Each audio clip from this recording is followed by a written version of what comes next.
제 환자분 중에 73세 박정숙 씨가 계셨어요. 욕실에서 미끄러지면서 대퇴골이 부러지셨죠. 수술은 잘 됐어요.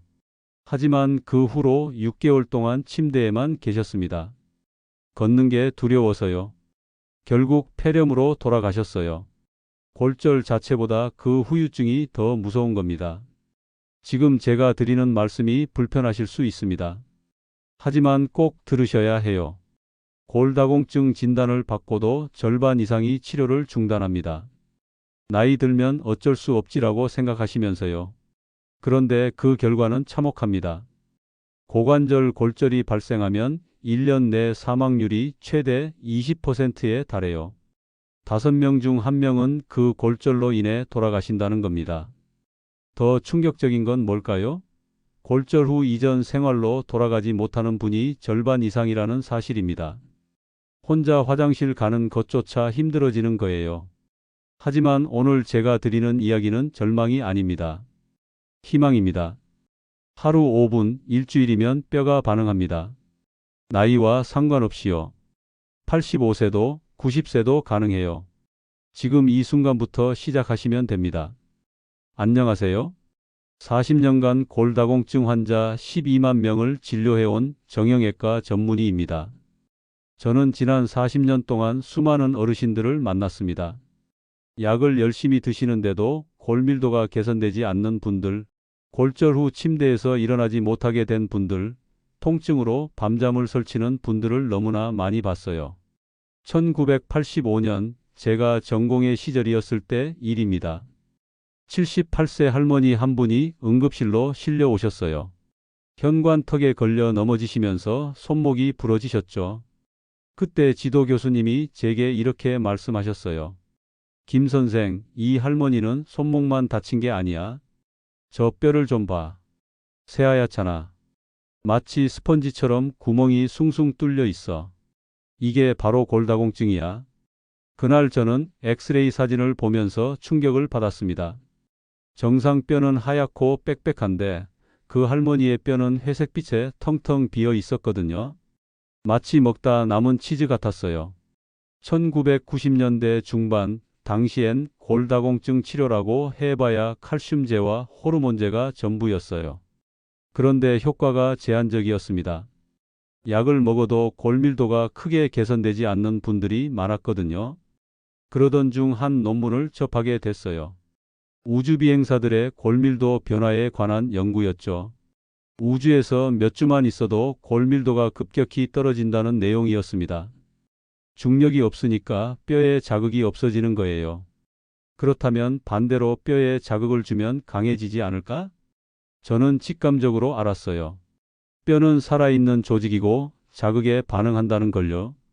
그때부터 저는 환자분들에게 약만 드리는 게 아니라 집에서 할 수 있는 간단한 운동법을 함께 알려드리기 시작했습니다. 처음엔 반신반의했어요. 이게 정말 효과가 있을까?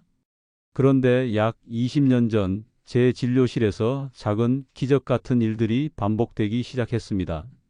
약만으로 해결되지 않던 분들에서 집에서 5분으로 시작하는 습관 하나로 첫 주에 혈액 속 뼈 형성 지표인 오스테오칼신이 25%에서 40%까지 상승하는 변화를 확인했거든요.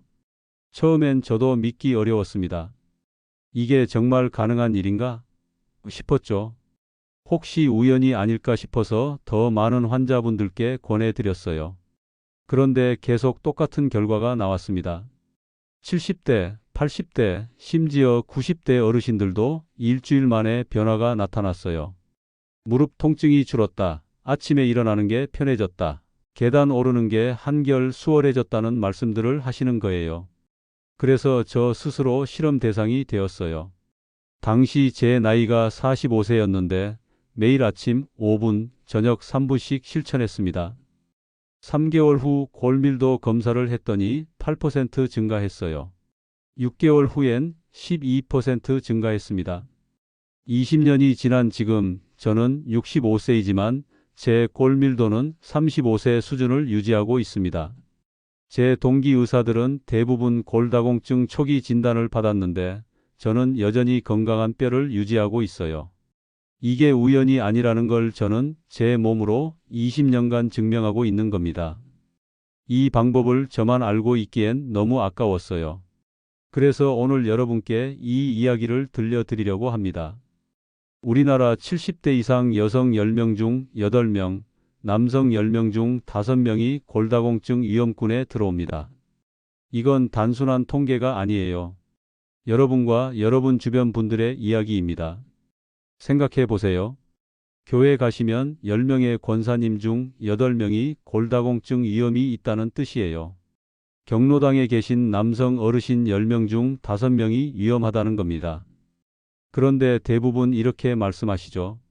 나이 들면 뼈가 약해지는 거 아니야? 어쩔 수 없지 뭐.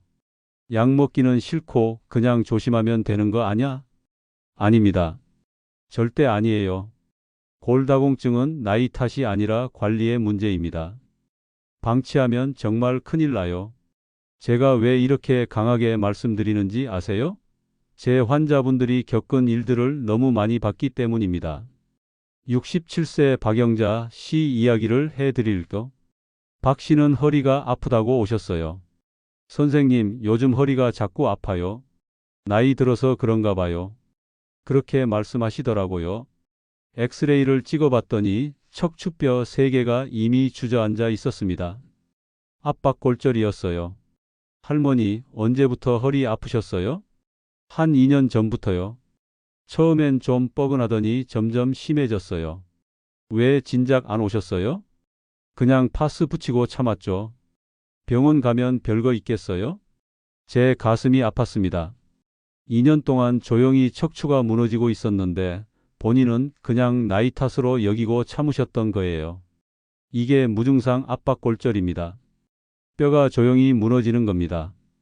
넘어지거나 부딪히지 않았는데도 그냥 일상생활 중에 척추뼈가 내려앉는 거예요. 통증을 참고 넘기다 보면 어느 날 갑자기 서 있을 수조차 없게 되는 겁니다. 74세 정미숙 씨는 더 안타까웠어요. 심하게 기침을 하셨는데 갈비뼈가 부러졌습니다. 선생님, 저 그냥 기침했을 뿐인데 뼈가 부러졌어요. 이게 말이 돼요? 말이 됩니다. 골다공증이 심하면 그럴 수 있어요. 기침이나 재채기의 작은 충격에도 갈비뼈가 부러질 수 있거든요. 더 무서운 건 낙상입니다. 욕실에서 미끄러지거나 계단에서 헛디딘 한 번으로 대퇴골이 부러지면 그때부터 인생이 달라집니다. 저희 병원에 입원하셨던 79세 이옥순 할머니를 잊을 수가 없어요. 새벽에 화장실 가시다가 러그에 걸려 넘어지셨대요. 고관절이 부러졌죠. 수술은 성공적이었어요. 뼈도 잘 붙었고요. 그런데 문제는 그 다음이었습니다. 이 할머니는 수술 후 너무 겁이 나서 걷기를 두려워하셨어요. 또 넘어지면 어떡해요? 하시면서 침대에만 계셨죠. 3개월 동안 누워만 계시니까 근육이 급격히 빠졌어요. 그러다 폐렴으로 돌아가셨습니다. 골절 자체보다 그 후유증이 더 무서운 겁니다. 움직이지 못하면 근육이 빠지고 근육이 빠지면 더 움직이기 힘들어지고 악순환이 시작되는 거예요. 통계가 이걸 말해줍니다. 고관절 골절 후 1년 내 사망률이 20%라는 건 골절이 단순히 뼈만의 문제가 아니라는 뜻이에요. 자녀분들께 짐이 되고 싶지 않으시잖아요? 엄마 병원 모시고 가야 해. 아버지 화장실 가시는 거 도와드려야 해. 이런 말 자녀들이 하는 거 듣고 싶지 않으시죠? 그럼 지금부터라도 뼈 건강에 신경 쓰셔야 합니다. 뼈는 지금 이 순간에도 여러분께 신호를 보내고 있어요. 계단 오를 때 무릎이 시큰거리는 것, 아침에 일어날 때 허리가 뻐근한 것, 예전보다 키가 줄어든 것, 등이 굽어지는 것. 이 모든 게 뼈가 보내는 경고 신호입니다. 69세 김순례 씨는 이런 말씀을 하셨어요. 선생님, 전 키가 165cm였어요. 그런데 지금 재보니까 160cm래요. 5cm나 줄었어요. 처음엔 측정 오차인 줄 알았죠. 그런데 옷 입어보면 확실히 달라요. 바지가 길어졌어요. 키가 5cm 줄었다는 건 척추가 그만큼 내려앉았다는 뜻입니다. 이미 압박 골절이 몇 개 있을 가능성이 높아요. 뼈가 30%, 40% 약해져도 통증이 없어요. 증상이 나타났을 땐 이미 많이 진행된 상태인 겁니다. 그래서 더 무서운 거예요. 내가 모르는 사이에 뼈가 스펀지처럼 변하고 있을 수 있다는 겁니다. 많은 분들이 오해하고 계십니다. 칼슘만 먹으면 뼈가 튼튼해진다고 생각하시죠? 그런데 그건 마치 벽돌만 가지고 집을 짓겠다는 것과 같습니다. 집을 지으려면 뭐가 필요할까요? 벽돌도 필요하지만 시멘트도 필요하고 철근도 필요하고 기초 공사도 필요하죠. 그냥 벽돌만 쌓으면 무너집니다. 뼈도 마찬가지예요. 칼슘은 벽돌입니다. 뼈의 주요 성분이죠. 마그네슘은 시멘트예요. 칼슘을 뼈에 붙여주는 역할을 합니다. 비타민 D와 비타민 K는 철근이고요. 뼈의 구조를 단단하게 만들어줍니다. 콜라겐은 기초 공사예요. 뼈의 탄력성을 유지시켜줍니다. 이 모든 게 함께 있어야 튼튼한 뼈가 만들어집니다. 칼슘만 드시면 어떻게 될까요? 그 칼슘이 뼈로 안 가고 혈관에 쌓일 수 있어요. 그러면 혈관이 딱딱해집니다.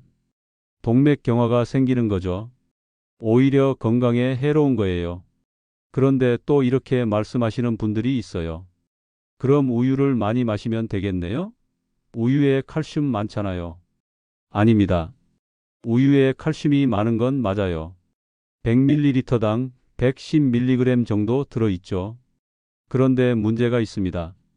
우유 속의 인성분과 동물성 단백질이 오히려 칼슘 손실을 높일 수 있어요. 우유를 소화시키는 과정에서 산이 생기는데 이 산을 중화하려고 뼈에서 칼슘이 빠져나가는 겁니다. 실제로 우유를 많이 마시는 나라들, 북유럽이나 미국 같은 곳의 골다공증 발병률이 높아요. 반대로 우유를 별로 안 마시는 아시아 국가들은 상대적으로 낮고요. 특히 우리 한국 사람들 체질에는 우리 식탁 위의 음식들이 훨씬 더 이롭습니다. 멸치, 해조류, 참깨, 두부. 이게 우리 뼈를 지키는 4가지 보물입니다. 멸치는 칼슘이 우유의 20배예요. 멸치 100g에 칼슘이 2200mg 들어 있습니다. 게다가 흡수율도 높아요. 멸치를 통째로 먹으니까 뼈째 먹는 거잖아요. 생선 뼈의 칼슘은 우리 몸이 잘 흡수합니다. 해조류는 마그네슘과 비타민 K가 풍부해요. 미역, 다시마, 김 이런 거 드시면 칼슘을 뼈에 잘 붙게 만들어줍니다. 참깨와 들깨는 칼슘도 많고 오메가3 지방산이 풍부해요. 오메가3는 염증을 줄여줍니다. 염증이 줄면 뼈가 덜 녹아요. 두부는 식물성 에스트로겐인 이소플라본이 들어있어요. 이게 폐경 후 여성분들한테 특히 좋습니다. 에스트로겐 역할을 대신해 주거든요. 또 하나, 많은 분들이 이렇게 생각하세요. 나이 들면 운동하면 위험하지 않나요? 뼈 부러질까 봐 조심해야 하는 거 아닌가요? 정반대입니다. 뼈는 자극이 있어야 강해지는 조직이에요. 우주비행사들 이야기를 해드릴까? 우주에 나가면 중력이 없잖아요. 그러면 몇 주 만에 골밀도가 급격히 떨어집니다. 한 달이면 1%에서 2% 떨어져요. 1년이면 20% 이상 떨어지고요. 젊고 건강한 우주비행사들도 말이에요. 20대, 30대 청년들이 우주에서 몇 달 있다 오면 70대 노인뼈가 됩니다. 왜 그럴까요? 중력이 없으니까 뼈에 자극이 없어서예요. 자극이 없으면 뼈는 이 뼈가 필요 없구나라고 판단해서 뼈를 녹여버립니다. 반대로 생각해 보세요. 70대, 80대라도 규칙적으로 뼈에 자극을 주면 뼈는 이 뼈가 필요하구나라고 판단해서 뼈를 만듭니다. 나이는 핑계가 될 수 없어요. 그럼 뼈가 약해지는 진짜 원인은 뭘까요? 3가지입니다. 첫째, 만성염증입니다. 우리 몸속에는 파골세포와 족골세포가 있어요. 파골세포는 오래된 뼈를 녹이는 세포고 족골세포는 새 뼈를 만드는 세포입니다. 건강한 사람은 이 두 세포가 균형을 이뤄요. 오래된 뼈를 녹이고 새 뼈를 만들면서 뼈를 리모델링하는 거죠. 그런데 만성염증이 있으면 파골세포가 너무 활발하게 움직여요. 필요 이상으로 뼈를 녹여버리는 겁니다. 족골세포는 힘을 못 쓰고요. 염증은 어디서 올까요? 스트레스, 수면 부족, 가공식품, 과도한 음주, 흡연, 폭부비만. 이런 것들이 우리 몸속에 활성산소를 만들어냅니다. 활성산소는 뭘까요? 쇠가 녹슬 때 산화가 일어나잖아요. 우리 몸에서도 똑같은 일이 일어나요. 활성산소가 혈관도 뼈도 녹슬게 만드는 겁니다. 특히 복부비만이 있으면 염증 물질이 계속 나와요. 내장 지방에서 염증을 일으키는 물질들이 분비되거든요. 그러니까 뱃살이 있으면 뼈가 약해질 수밖에 없는 거예요. 둘째, 호르몬 불균형입니다. 여성분들은 폐경 후 에스트로겐이 급격히 떨어지죠. 에스트로겐은 파골세포의 활동을 억제하는 호르몬이에요. 뼈가 너무 빨리 녹는 걸 막아주는 거죠. 그런데 폐경이 되면 에스트로겐이 없어지니까 파골세포가 마음껏 활동합니다. 그래서 폐경 후 5년에서 10년 사이에 골밀도가 급격히 떨어지는 거예요. 남성분들도 마찬가지예요. 나이 들면 테스토스테론이 줄어들어요. 테스토스테론도 뼈 건강에 중요한 호르몬입니다. 족골세포를 활성화시키고 근육을 만드는 역할을 하거든요. 그리고 성장 호르몬. 이건 남녀 모두에게 중요한데 60대가 되면 20대의 절반 수준으로 떨어집니다. 성장 호르몬은 뼈를 만드는 족골세포를 활성화시키는 역할을 해요. 근육도 만들고요. 이게 줄어들면 뼈도 약해지고 근육도 줄어드는 겁니다. 그럼 이 호르몬들을 늘릴 방법은 없을까요? 있습니다. 깊은 잠이에요. 특히 밤 10시부터 새벽 2시 사이에 깊은 잠을 자면 성장 호르몬이 나와요. 이 시간이 골든 타임입니다. 그리고 운동이요. 근력 운동을 하면 테스토스테론과 성장 호르몬이 분비돼요. 셋째, 근감소입니다. 근육이 줄어들면 뼈도 약해집니다. 근육과 뼈는 한 팀이거든요. 생각해 보세요. 근육이 움직일 때 뼈에 힘이 실립니다. 걸을 때, 계단 오를 때, 물건 들 때 근육이 뼈를 당기고 밀어요. 이게 뼈한테는 자극이 되는 거예요.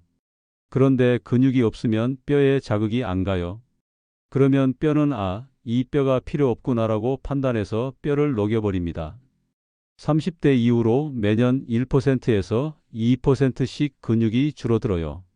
60대가 되면 젊었을 때보다 30% 이상 근육이 사라진 상태죠. 70대가 되면 40%에서 50%가 사라집니다. 근육이 없으면 균형 감각도 떨어져요. 그러면 넘어지기 쉽고 넘어지면 골절 위험이 높아지는 거죠. 이 세 가지가 서로 악순환을 만듭니다. 염증이 호르몬을 망가뜨리고 호르몬이 망가지면 근육이 줄고 근육이 줄면 뼈가 약해지고 뼈가 약해지면 움직임이 줄고 움직임이 줄면 염증이 더 심해지는 거예요. 악순환의 고리가 만들어지는 겁니다. 그런데 여기서 희망적인 소식이 있습니다. 뼈는 자극을 주면 즉각 반응합니다. 뼈에 미세한 진동이나 중력 자극을 주면 압전 효과라는 현상이 일어나요. 압전 효과가 뭘까요? 뼈는 단단한 물질처럼 보이지만 사실은 결정 구조예요. 이 결정 구조에 압력이나 진동이 가해지면 미세한 전기 신호가 발생합니다. 이 전기 신호가 족골세포를 깨워요. 이봐, 일어나. 여기 뼈 만들어야 해. 라고 신호를 보내는 거죠. 그러면 족골세포가 활성화되면서 오스테오칼신이라는 뼈 형성 지표가 올라갑니다. 동시에 CTX라는 뼈 파괴 지표는 내려가요. 오스테오칼신은 족골세포가 뼈를 만들 때 분비하는 단백질이에요. 이게 높으면 뼈가 활발하게 만들어지고 있다는 뜻이죠. CTX는 파골세포가 뼈를 녹일 때 나오는 물질이에요. 이게 낮으면 뼈가 덜 녹고 있다는 뜻입니다. 이게 얼마나 빨리 일어날까요? 일주일입니다. 단 일주일 만에 혈액 검사로 확인할 수 있어요. 제가 100명의 환자분들을 대상으로 실험을 했어요. 매일 아침 5분 루틴을 일주일 동안 하게 했더니 혈액 검사에서 오스테오칼신이 평균 25%에서 40% 상승했습니다. CTX는 평균 15% 감소했고요. 나이는 상관없었어요. 65세도, 75세도, 85세도 똑같은 반응이 나타났습니다. 뼈는 살아있는 조직이에요. 자극을 주면 반응하고 무시하면 사라지는 거죠. 85세 최순자 할머니를 소개해 드릴게요. 최 할머니는 무릎 통증이 너무 심해서 집 안에서도 지팡이를 짚고 다니셨어요. 계단은 엄두도 못 내셨죠. 골밀도 검사 결과 마이너스 3.5. 심각한 골다공증이었습니다. 선생님, 저 이제 나아질 수 있을까요? 너무 늙어서 소용없는 거 아닌가요? 최 할머니가 눈물을 글썽이며 물으셨어요. 제가 단호하게 말씀드렸죠. 할머니, 나이는 핑계가 안 됩니다. 지금부터 제가 알려드리는 대로만 하세요. 85세도 뼈는 반응합니다. 최 할머니께 아침 5분 루틴을 알려드렸어요. 처음엔 의자 일어서기를 5번도 힘들어 하셨습니다. 3번 하고 나서 선생님 못하겠어요 라고 하시더라고요. 할머니 3번이면 충분해요. 내일은 4번 해보세요. 서두르지 마세요. 한 발 서기는 3초도 못 버티셨어요. 벽을 잡고도 휘청거리셨습니다. 할머니 1초도 괜찮아요. 매일 1초씩 늘려보세요. 한 개월 후 최 할머니가 병원에 오셨는데 걸음걸이가 달라져 있었어요. 지팡이 없이 오셨더라고요. 선생님, 지팡이 집에 두고 왔어요. 이제 안 쓰고도 걸을 수 있어요. 3개월 후 골밀도를 다시 재봤더니 8% 증가했습니다. 마이너스 3.5에서 마이너스 3.2로 올라온 거예요. 85세의 나이에 말입니다. 지금은 지팡이 없이도 집안을 돌아다니시고 주말엔 손주들과 공원도 산책하세요. 의자 일어서기는 25회까지 하시고 한 발 서기는 50초씩 하신대요. 82세 김영희 할머니 이야기도 들려드릴게요. 김 할머니는 키가 5cm나 줄어서 오셨어요. 예전엔 158cm였는데 153cm가 된 거죠. 엑스레이를 찍어보니 척추뼈 2개가 압박골절로 주저앉아 있었습니다. 김 할머니는 통증을 참으면서 살아오셨던 거예요. 척추가 조용히 무너지는 줄도 모르고요. 저는 김 할머니께도 똑같은 프로그램을 알려드렸습니다. 다만 척추 상태를 고려해서 골진동 자극을 더 부드럽게 하시도록 했어요. 그리고 호흡 스트레칭을 더 강조했습니다. 3개월 후 김 할머니의 허리 통증이 절반 이상 줄었습니다. 자세도 많이 펴지셨어요. 가족들이 엄마 등이 펴졌다고 말할 정도였대요. 골밀도는 6개월 만에 10% 개선됐습니다. 80대 이철수 할아버지 사례도 인상적이었습니다. 이 할아버지는 전립선암으로 호르몬 치료를 받으신 후 급격하게 골밀도가 떨어지셨어요. 호르몬 치료가 뼈에 영향을 준 거죠. 골밀도가 마이너스 3.2였습니다. 이 할아버지께는 골진동 자극을 20분으로 늘리고 의자 일어서기와 전통 식단을 병행하도록 했어요. 특히 멸치와 두부를 매일 드시도록 강조했습니다. 이 할아버지는 정말 성실하게 따라 하셨어요. 매일 아침 5분 루틴을 빠뜨리지 않으셨고 멸치와 두부를 열심히 드셨죠. 3개월 후 악력이 15kg에서 19kg으로 올라갔어요. 8개월 후 놀라운 일이 벌어졌어요. 골밀도가 마이너스 2.8까지 회복됐습니다. 악력은 23kg까지 올라갔고요. 이 할아버지가 환하게 웃으시던 모습이 지금도 기억나요. 제가 7일 프로그램을 실천하신 200명의 환자분들을 분석해 봤더니 이런 결과가 나왔습니다. 통증 감소 95%, 수면 개선 88%, 균형 감각 개선 92%, 오스테오칼신은 평균 25% 상승, CTX는 15% 감소. 7일 만에 이런 변화가 나타난 겁니다. 이건 단순한 숫자가 아니에요. 여러분의 삶의 질이 바뀐다는 뜻입니다. 무릎 통증이 줄어서 산책을 나갈 수 있고, 잠을 깊이 자서 아침에 개운하고 균형 감각이 좋아져서 넘어질 걱정이 줄어드는 거예요. 이제 가장 중요한 부분입니다. 구체적으로 뭘 어떻게 하시면 되는지 자세히 알려드릴게요. 아침 5분 뼈세포 깨우기 루틴. 매일 아침 일어나자마자 하세요. 양치하기 전에 하시는 게 좋아요. 왜냐하면 양치하고 나면 또 다른 일을 하게 되거든요. 일어나자마자 하는 게 습관으로 만들기 좋습니다. 편한 옷을 입으세요. 잠옷 그대로도 괜찮아요. 신발은 신지 마시고 맨발로 하세요. 맨발로 해야 발바닥으로 땅을 느낄 수 있어요. 첫 번째, 골진동 자극 1분입니다. 양손 주먹을 가볍게 쥐세요. 달걀 쥔 것처럼 부드럽게요. 머리부터 시작합니다. 정수리 부분을 문 두드리듯 톡톡톡 두드리세요. 30번 정도요. 세게 하시면 안 돼요. 정말 가볍게요.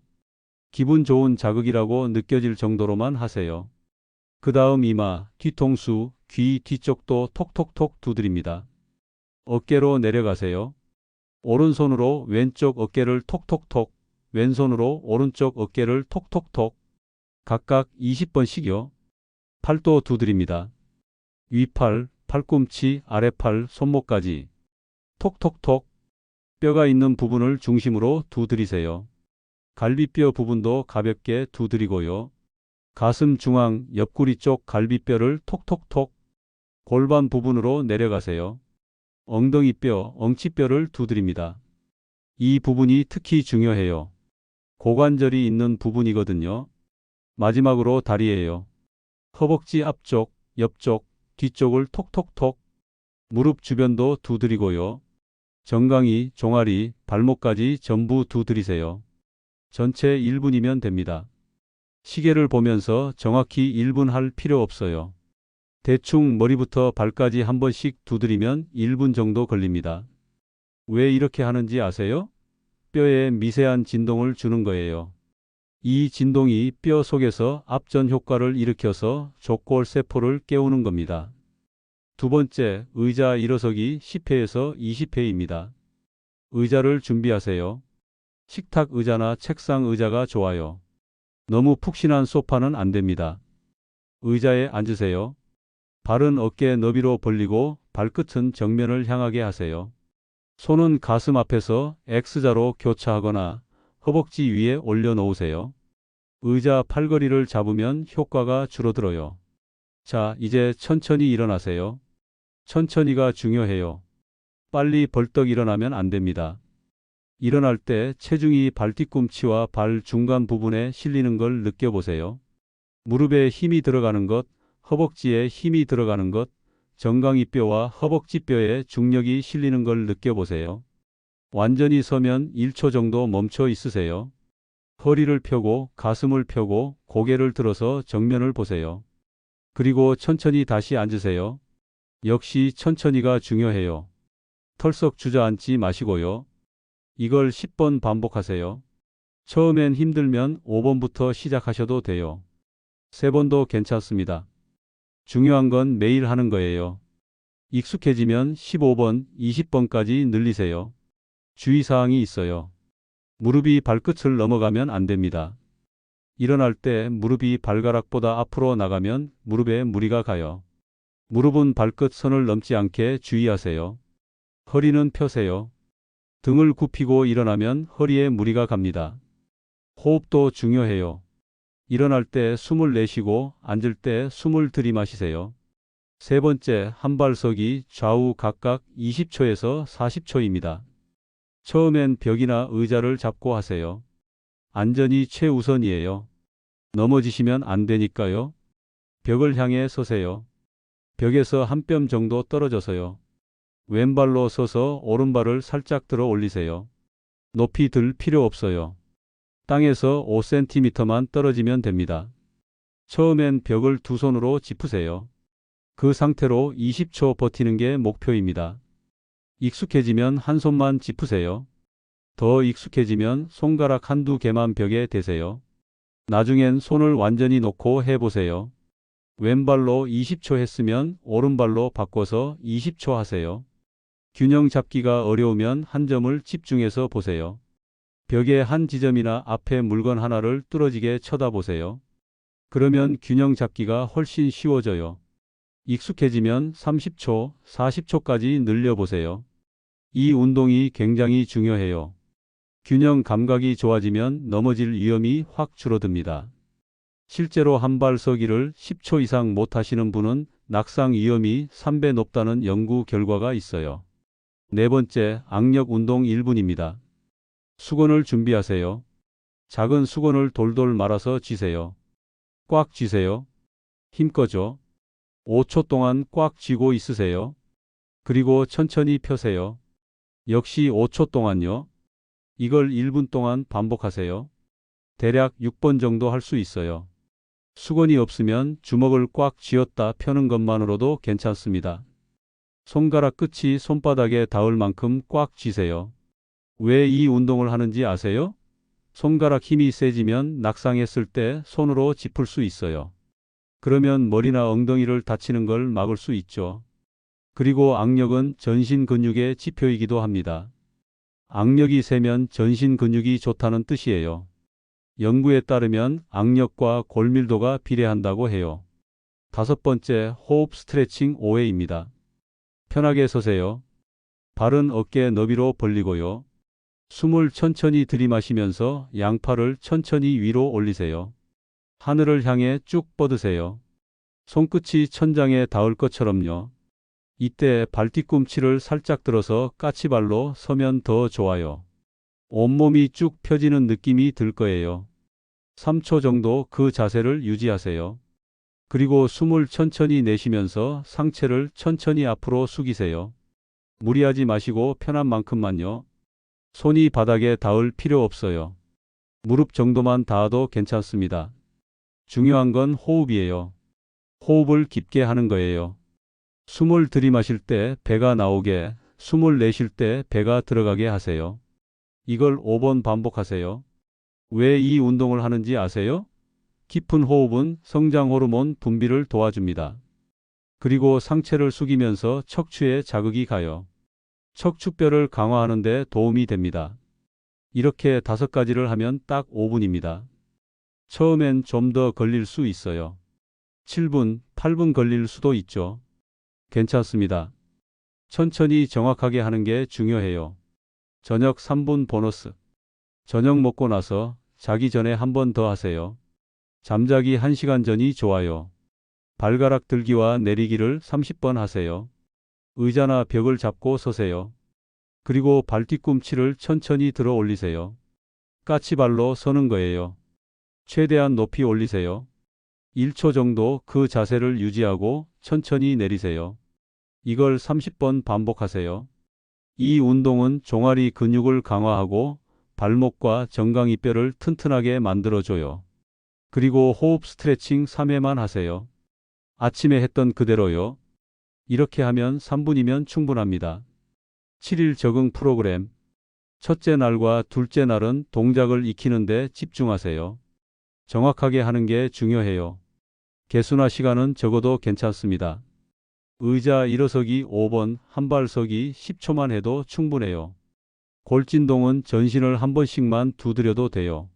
중요한 건 자세예요. 정확한 자세로 하는 게 많이 하는 것보다 중요합니다. 셋째 날과 넷째 날부터는 조금씩 늘려보세요. 의자 일어서기를 10회로 늘리고 한발 서기를 15초씩 해보세요. 저녁 보너스도 시작하세요. 몸에서 어떤 느낌이 드는지 주의 깊게 살펴보세요. 아침에 일어날 때 허리가 덜 뻐근한지, 무릎이 덜 아픈지요. 5째 날엔 체감 변화를 체크해 보세요. 종이에 적어보는 것도 좋아요. 계단 오를 때 무릎이 덜 아픈지, 잠은 잘 잤는지, 아침에 일어날 때 몸이 가벼운지, 균형 잡기가 좀 나아졌는지 느껴보세요. 6째 날과 7째 날엔 한발 서기를 20초 이상 시도하고 의자 일어서기를 15회에서 20회까지 해보세요. 단 무리하지 마세요. 통증이 있으면 강도를 낮추세요. 무릎이 아프면 의자 일어서기를 줄이고 어지러우면 한발 서기 시간을 줄이세요. 7째 날 저녁에 자기 점검표를 기록하세요. 뭐가 좋아졌는지, 뭐가 아직 어려운지, 통증은 어떤지, 수면은 어떤지, 기분은 어떤지 적어보세요. 식단 관리 우리 식탁 위 4가지 보물. 운동만큼 중요한 게 먹는 거예요. 아니, 어쩌면 더 중요할 수도 있습니다. 첫 번째 보물, 멸치입니다. 멸치는 칼슘의 왕이에요. 멸치 100g에 칼슘이 2200mg 들어 있습니다. 우유의 20배예요. 게다가 흡수율도 높아요. 멸치를 통째로 먹으니까 뼈째 먹는 거잖아요. 생선 뼈의 칼슘은 우리 몸이 잘 흡수합니다. 멸치볶음을 만들어 드세요. 매일 한 접시씩요. 멸치 한 줌이면 하루 필요한 칼슘을 다 채울 수 있어요. 멸치 국물도 좋아요. 국이나 찌개 끓일 때 멸치 육수를 쓰세요. 멸치 티각도 간식으로 좋습니다. 두 번째 보물, 해조류입니다. 미역, 다시마, 김. 이런 것들엔 마그네슘과 비타민 K가 많아요. 마그네슘은 칼슘을 뼈에 붙여주는 시멘트 역할을 해요.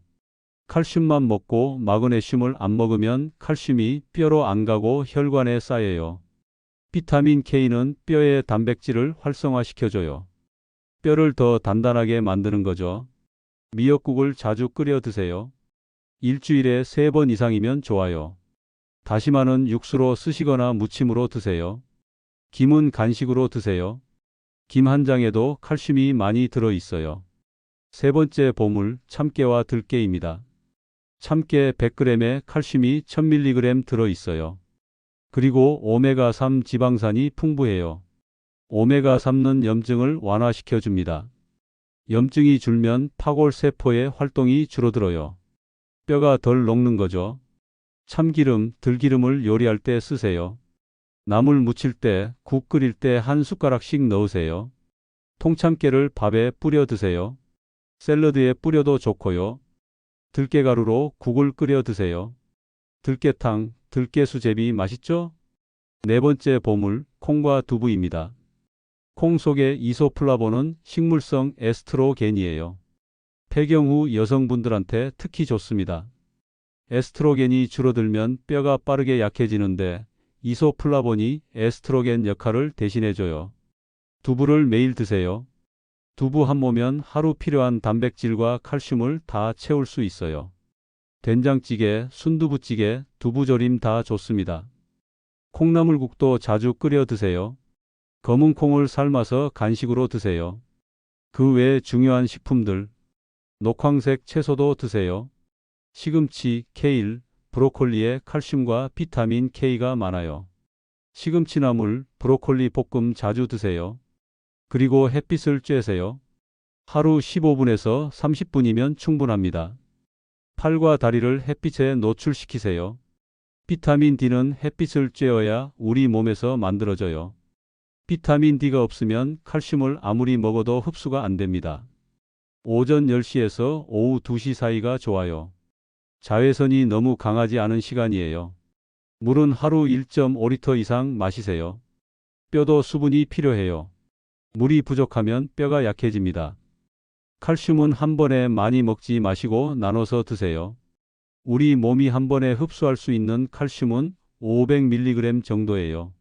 그 이상 먹으면 배설되거나 혈관에 쌓여요. 아침, 점심, 저녁 골고루 나눠서 드시는 게 좋습니다. 피해야 할 것들. 가공식품을 줄이세요. 라면, 햄, 소시지 같은 것들엔 인 성분이 많아요. 인이 많으면 칼슘이 빠져나갑니다. 과도한 당분도 피하세요. 단 음식을 많이 먹으면 염증이 생겨요. 과음도 절대 안 됩니다. 술은 뼈를 녹여요. 특히 소주는 정말 안 좋아요. 담배도 끊으세요. 흡연은 족골세포를 죽입니다. 커피는 하루 2잔까지만 드세요. 카페인이 칼슘 배출을 높여요. 짠 음식도 줄이세요.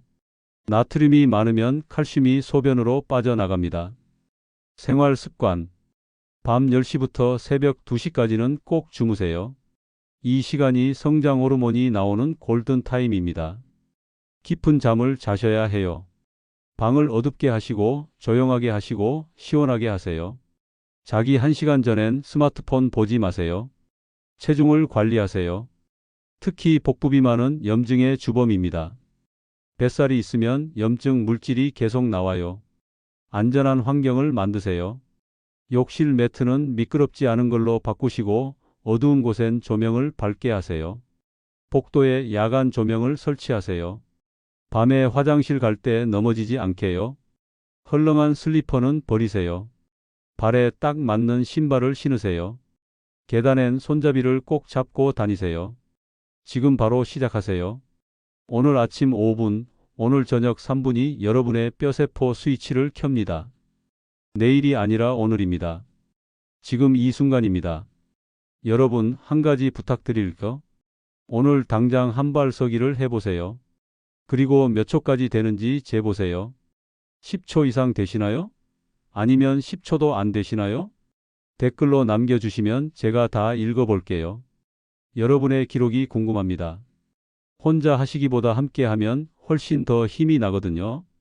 댓글로 응원과 격려도 서로 나눠주세요. 여러분의 변화가 다른 분들께 희망이 됩니다. 오늘 제가 말씀드린 내용을 정리해 드릴게요. 골다공증은 나이 탓이 아니라 관리의 문제입니다. 아침 5분 루틴과 저녁 3분 보너스, 우리 식탁 위 4가지 보물인 멸치, 해조류, 참깨, 두부, 그리고 깊은 잠만으로도 7일 내에 통증과 균형과 수면이 달라집니다. 다만 몇 가지 꼭 말씀드려야 할 게 있습니다. 개인마다 질환과 드시는 약이 다르기 때문에 조정이 필요할 수 있어요. 통증이 지속되거나 넘어질 위험이 높다고 느끼시면 반드시 주치의 선생님과 상의하세요. 골다공증 약을 드시는 분은 약을 계속 드시면서 이 운동을 병행하시면 됩니다. 절대 약을 임의로 끊지 마세요. 약과 운동, 식단을 함께 하시는 게 가장 효과적입니다. 무릎이나 허리에 심한 질환이 있으신 분은 운동 강도를 낮춰서 시작하세요. 처음엔 의자 일어서기 3번만 해도 충분합니다. 통증이 있으면 즉시 중단하시고 의사와 상의하세요. 심장 질환이 있으신 분도 조심하세요. 운동 중에 가슴이 답답하거나 숨이 차면 즉시 쉬세요. 중요한 건 꾸준함입니다. 하루 이틀 하고 그만두면 소용없어요. 매일매일 습관으로 만드셔야 해요. 여러분의 건강을 진심으로 응원합니다. 나이는 핑계가 될 수 없습니다. 오늘이 바로 그 시작입니다. 감사합니다.